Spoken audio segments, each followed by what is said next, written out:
Whenever I'm in need and I'm looking for help, God, you're always there for me. Wherever you lead me, I can follow you. God, you're always there for me. Oh God, you're always there for me. Help me believe you know what's best for me. I feel it in my soul when you are in control. I got one life to live and I wanna live it your way. Oh yeah, I do what I should do when you help me choose. I got one life to live and I wanna live it your way. Oh yeah, I got one life to live and I wanna live it your way. Oh yeah, one life to live and I wanna live it your way. Whenever I'm lost and I don't know where to turn, God, you're always there for me. Wherever I go, you're always by my side. God, you're always there for me. Oh God, you're always there for me. So help me believe you know what's best for me. I feel it in my soul when you are in control. I got one life to live and I wanna live it your way. Oh yeah, I do what I should do when you help me choose. I got one life to live and I wanna live it your way. Oh yeah, I got one life to live and I wanna live it your way. Oh yeah. Yeah. God, help us to be more like you, 'cause your way is the best way. I feel it in my soul when you are in control. I got one life to live and I wanna live it your way. Oh yeah, I do what I should do when you help me choose. I got one life to live and I wanna live it your way. Oh yeah, I feel it in my soul when you are in control. I got one life to live and I wanna live it your way. Oh yeah, I do what I should do when you help me choose. I got one life to live and I wanna live it your way. Oh yeah, I got one life to live and I wanna live it your way. Oh yeah.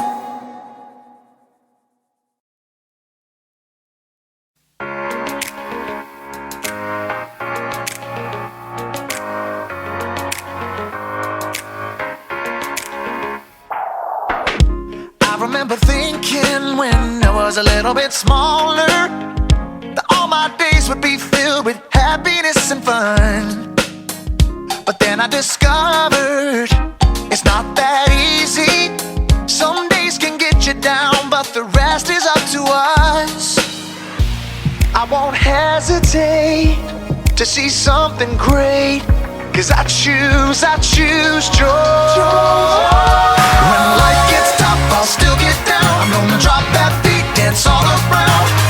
I know, I'm never gonna lose my joy. If I begin to stumble to the ground, I'm gonna turn that sad face upside down. I know, I'm never gonna lose my joy. Sing it with me. Hey, I know, I'm never gonna lose my joy. All it takes is sunshine through the rain and a little bit of laughter to spin some bad luck into a real good time. It doesn't matter what life brings, you gotta focus on the bright side. We can be thankful, we can be grateful, the choice is yours and mine. I won't hesitate to see something great, 'cause I choose joy.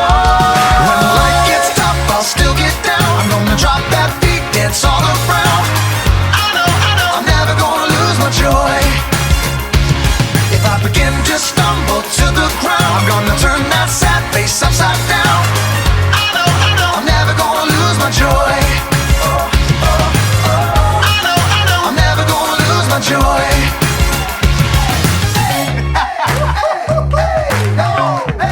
Here we go. I want the good feeling. I want that good life. Oh, I ain't never gonna lose my joy.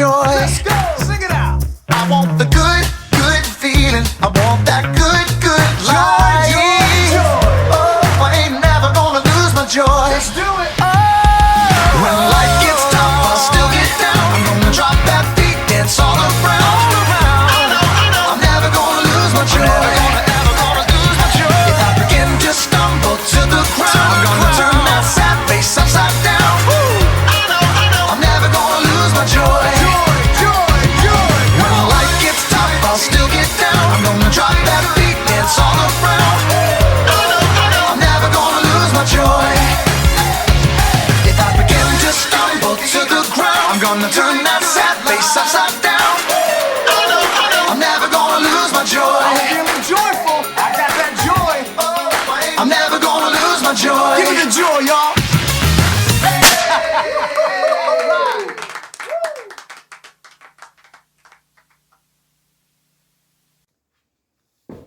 Hi, guys. Welcome for his worship, and I had a horrible, terrible day. I was walking down the street, and you know what happened? A bird pooped on my head, and then got splashed by a puddle that got smooshed by a car. And then when I made it to art class, you know what happened? We were making clay figures, and mine melted. And when I got home for lunch, I opened the fridge to see what we have, and all I got was a can of peas. And then I went to my room to calm down, but when I tried to open it, it was locked. And that was my horrible, terrible day. How can the Bible help with this? Go check it out.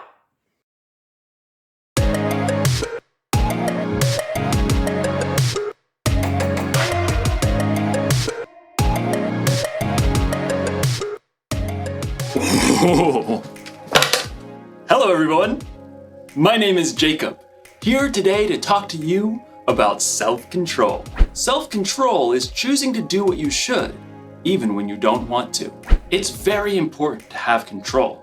I have a controller for just about everything, in fact. Like this stereo.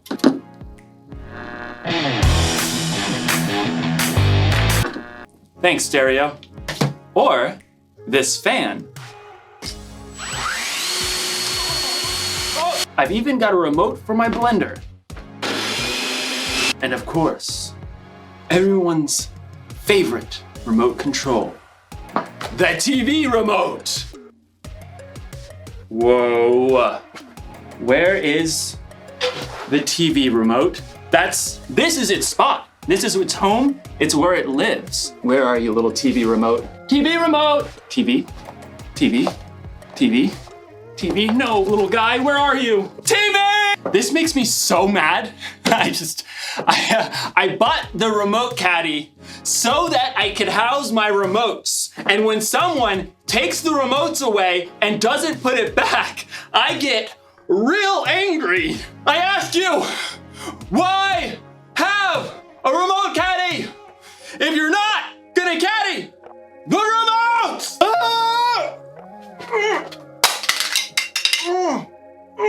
What's going on? Oh, I think I'm paused. Okay, maybe this is for the best. I was really losing my temper there. Okay, I feel better. You can unpause me now.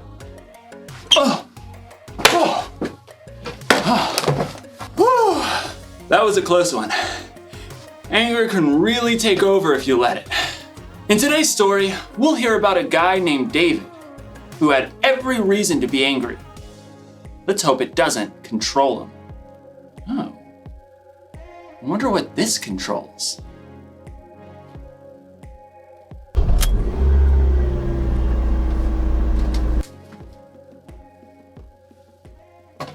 I don't even own a car.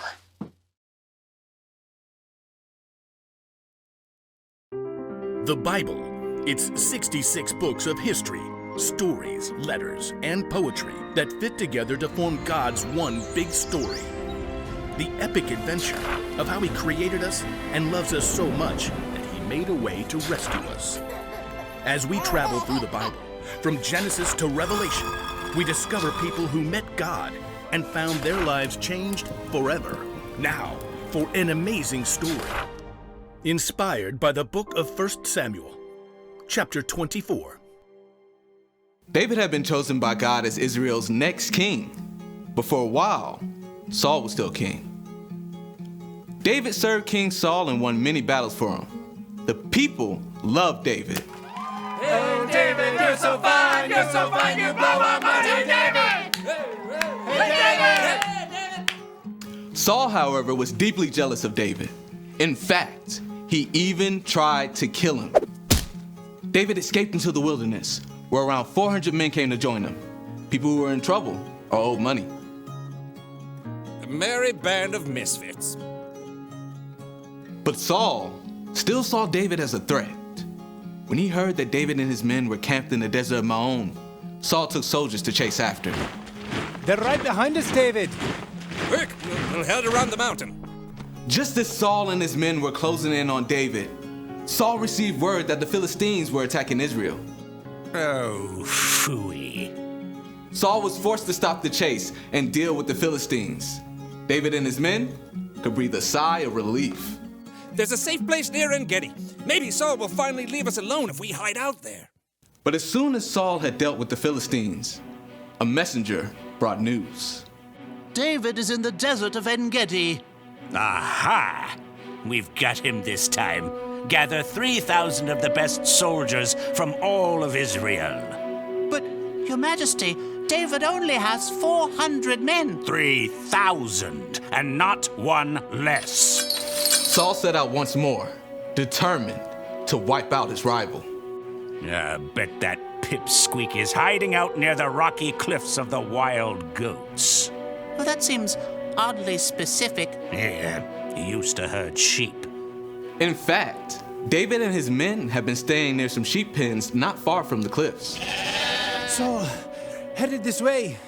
He's got 3,000 soldiers. Again? Why can't he leave us alone? We can take him on. I'm worth 10 of his soldiers.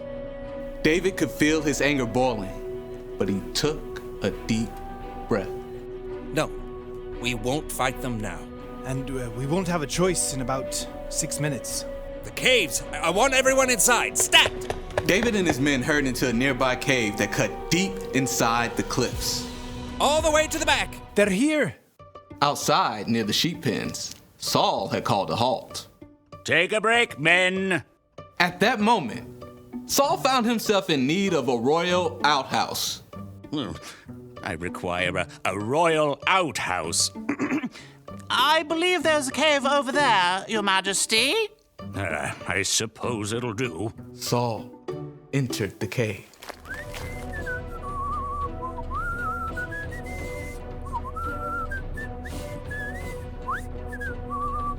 Far back in the cave, David and his men froze. Through the gloom, David could see the man who had tried to kill him and was now forcing him to live on the run. What if he finds us? I don't believe we're Saul's #1 priority at the moment. He's alone. This is your chance. God's handed your enemy over. Don't let this chance just trickle away. David's anger burned red hot as he crept up behind Saul, sword at the ready. But then, he forced himself to stop. Instead of attacking Saul, David sliced off a corner off the king's long royal robe. Saul left the cave with no idea that David was still inside. Time to move out, men. This is the day we take out that whippersnapper David.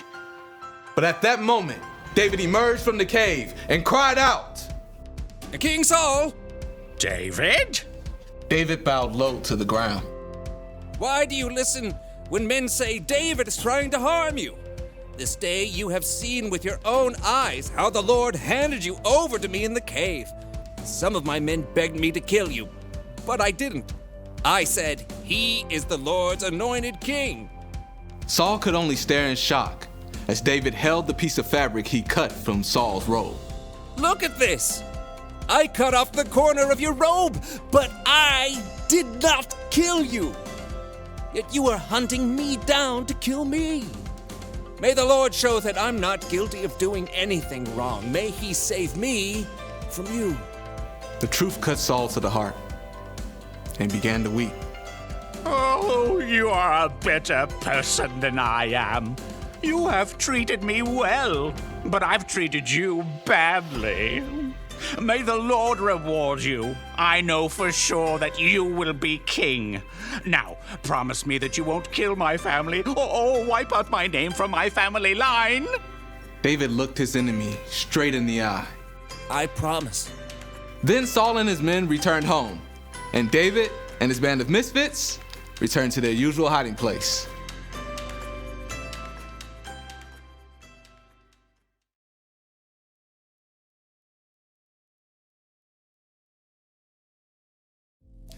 David was angry at King Saul, and he probably should have been.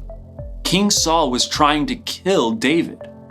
But even in his anger, David didn't lose control. He paused and thought and didn't let his anger take over. You don't need a remote control for yourself to know how to pause. You can do that on your own. If you're angry because someone borrowed something they weren't supposed to, or someone said something that really hurt your feelings, you could just fly off the handle. Or you can pause, count to 3 or 10 or 100 if you have to, and think about how you're going to respond. Remember, you can pause in real life, but what you can't do is rewind. Once you've said or done something in anger, it's out there. You can never take it back. I'm not saying you shouldn't ever get angry. In fact, Jesus himself got angry, but he had good reasons to get angry. And so do we sometimes. It's like when you or someone you know is being treated unfairly. That's a good reason to get angry. Losing a remote? Probably not the best reason to get angry, but good anger or bad, it's still wise to keep control of your anger instead of letting it control you. That's the one thing to remember today. Don't be controlled by your anger. Count to 10 and keep your cool. Music! Okay. Music! Oh, that's the... Okay. I gotta get a universal remote. I'll see you next time.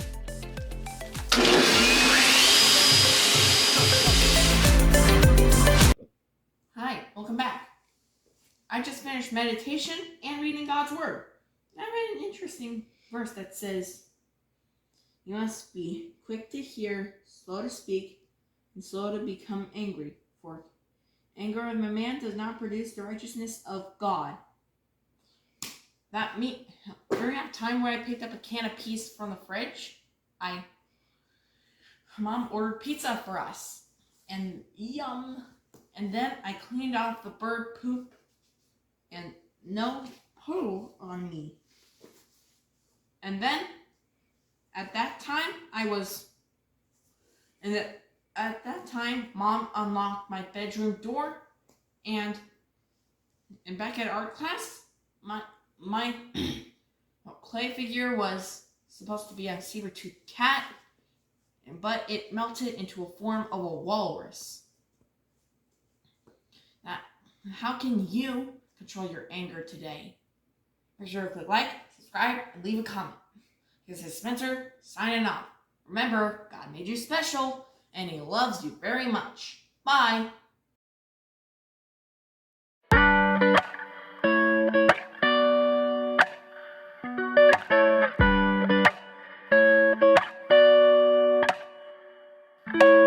I'm at a stop sign, a fork in the road.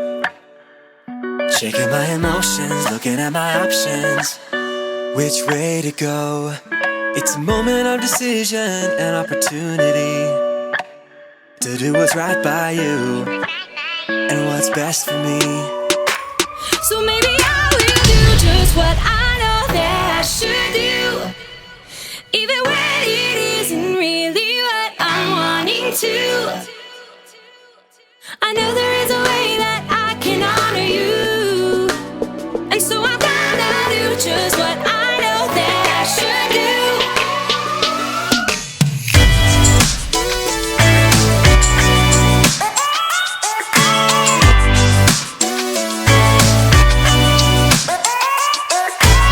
I've got a reason to wanna think it through.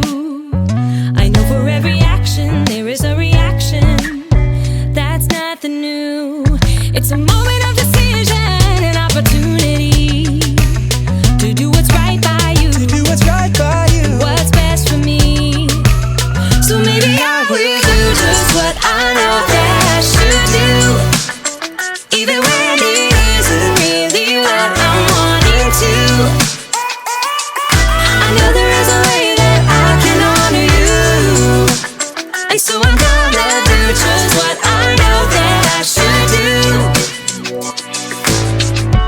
I'm gonna stop, I'm gonna look, and I'm gonna listen and make a good decision.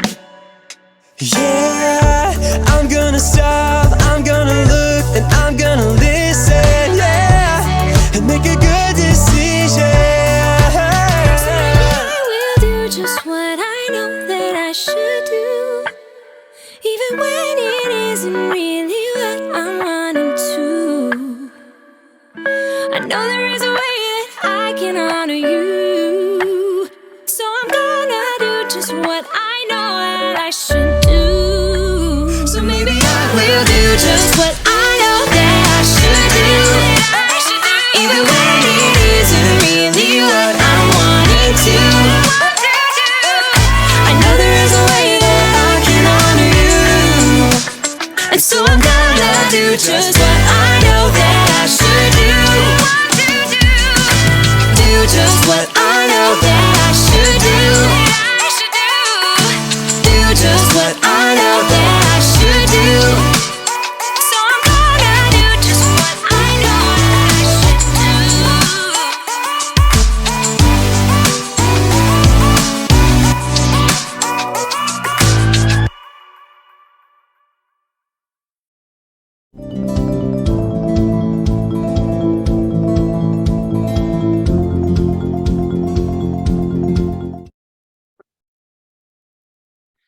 Hey, my friends.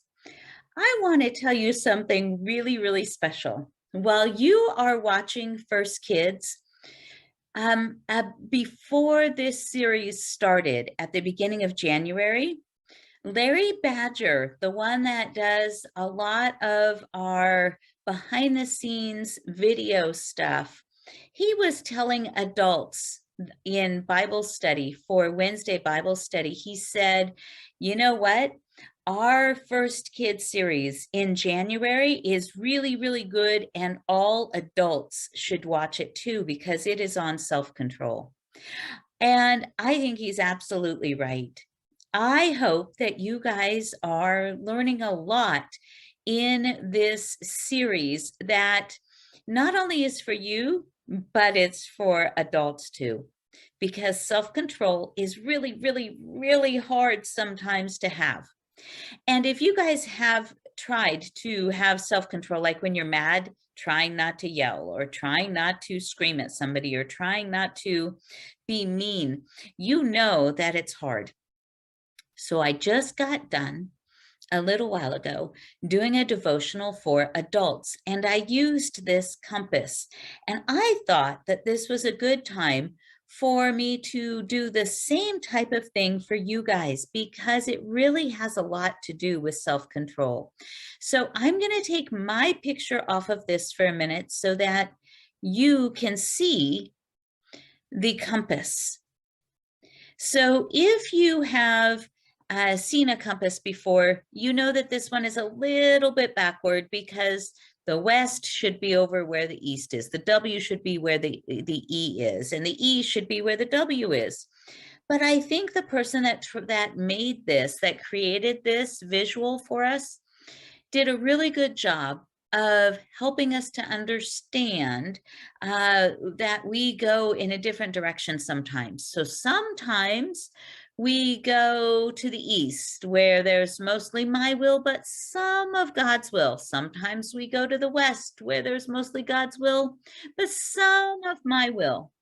And then what do you think is all the way up at the top at the inn? That is God's will, where we are doing God's will all the time.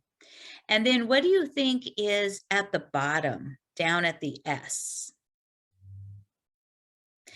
It is where it is all our will, where that's all we're doing. We're not even thinking about God. It is just all us. So I'm going to give you an example. When I get really mad and I say mean things, I'm not doing God's will at all. I'm pointing down toward the S, my will, only my will. And then when I'm mad inside, but I treat people kindly, I can tell them I'm mad. I could say, you know what, I am really, really mad at you. But I'm not yelling and I'm not being mean. I'm just saying I'm really mad and I want to talk about it. Well, then I'm more God's will, because it's okay to tell people how we feel. Just do it nicely. Now, there are times where I'm mad and I'm not totally my will and I'm not totally God's will. I'm either one direction or the other direction, kind of a little bit of both. And so I think it's a lot of times we are one direction or the other, mostly my will or mostly God's will, right? I just pointed the wrong way. So mostly God's will, sometimes that's the way we are. Mostly my will, sometimes that's the way we are. So I'm wondering if now that you have been watching these videos for a few weeks on self-control, if you can practice this week about having more of God's will, less of ours, and maybe it's even a win. We've done a good job and can pat ourselves on the back if we're, all right, mostly God's will. Sometimes it's my will, but mostly God's will. And we can pat ourselves on the back for that. So try that this week. And maybe if you guys are really creative, I know some of you are really, really creative.